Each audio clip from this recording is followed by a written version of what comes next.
दोस्तों તમારું સ્વાગત છે મારી યુટ્યુબ ચેનલમાં। તો દોસ્તો આજે 3 એપ્રિલ ગુજરાતના સમાચાર 3 એપ્રિલ 2026 ના રોજ ગુજરાત સમાચાર અને અન્ય મુખ્ય ન્યૂઝ ચેનલોમાં પ્રસિદ્ધ થયેલા મુખ્ય સમાચાર। ગુજરાતના મુખ્ય સમાચાર। કમોસમી વરસાદ।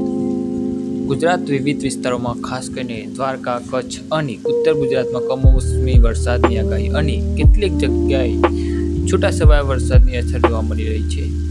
હવામાન નિષ્ણાત અંબાલાલ પટેલની આગાહી પણ ચર્ચામાં રહી હતી। રાજકીય ગરમાવો। ચૈતર વસાવા અને જયરાજસિંહ જાડેજાના નિવેદનો તેમજ ગુજરાતમાં આગામી સ્થાનિક રાજ્યની ચૂંટણીઓને લગતી ગતિવિધિઓ સમાચારમાં હતી। વેપાર અને ઉદ્યોગમાં નિરમા યુનિવર્સિટી અને અન્ય શૈક્ષણિક સંસ્થાઓની પ્રવેશ પ્રક્રિયાને લગતા મહત્વના સમાચાર ગુજરાત સમાચાર પ્લસમાં પ્રસિદ્ધ થયા હતા। રાષ્ટ્રીય અને રમતો।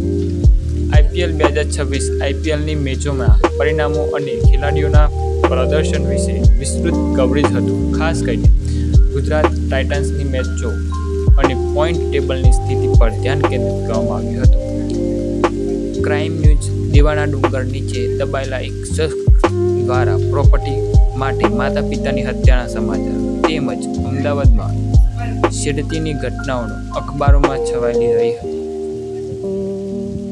તો દોસ્તો તમને આ વિડીયો ગમ્યો હોય તો મારી સબસ્ક્રાઈબ જરૂર કરો। Thank you.